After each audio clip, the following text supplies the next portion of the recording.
Mahuva Bhavnagar national highway 51 પર ઉમણિયાવદર ગામ નજીક શંકાસ્પદ અનાજનો મોટો જથ્થો ઝડપાયો છે। ગામ નજીક આવેલા ગેરકાયદેસર ગોડાઉનમાંથી અંદાજે 21 લાખ રૂપિયાનો મુદ્દામાલ સીઝ કરવામાં આવ્યો છે। તો ગોડાઉનમાંથી 32,491 કિલો ઘઉં, 8,400 કિલો ચોખા અને 843 કિલો બાજરી મળી આવી છે। આ ઉપરાંત 850 કિલો ચણા અને 1,350 કિલો તુવેર દાળનો જથ્થો પણ મળી આવ્યો છે। મળી આવેલા અનાજના જથ્થાની કિંમત ₹14,64,845 હોવાનું સામે આવ્યું છે। તો અનાજ ઉપરાંત 3 વાહનો પણ સીઝ કરવામાં આવ્યા છે। વાહનો સહિત કુલ ₹20,99,845નો મુદ્દામાલ સીઝ કરવામાં આવ્યો છે। મહુવા મામલતદાર કચેરીના સ્ટાફ અને પોલીસ સ્ટાફ દ્વારા ગોડાઉન સીઝ કરી વધુ કાર્યવાહી પણ હાથ ધરવામાં આવી છે।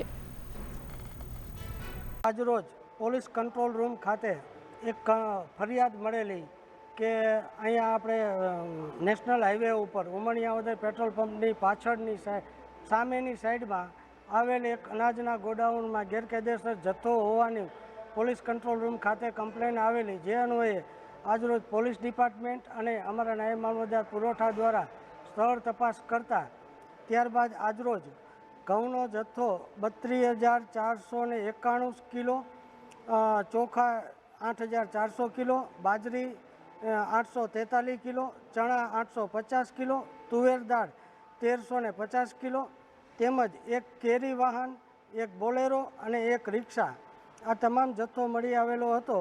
જે અંગેના તેઓશ્રી દ્વારા જરૂરી બિલ પણ રજૂ કરેલ છે।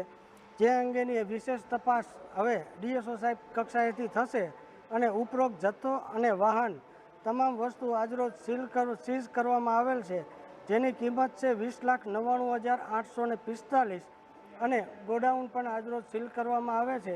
જ્યાં સુધી સક્ષમ અધિકારી દ્વારા આ અંગેને યોગ્ય હુકમ કરવામાં ન આવે ત્યાં સુધી યથાવત સ્થિતિમાં જાળવી રાખવા માટે ગોડાઉનના જે ભાડે રાખનાર છે અફજલભાઈ, તેઓને કબજો આજરોજ પંચો રૂબરૂ સુપ્રત કરવામાં આવેલ છે।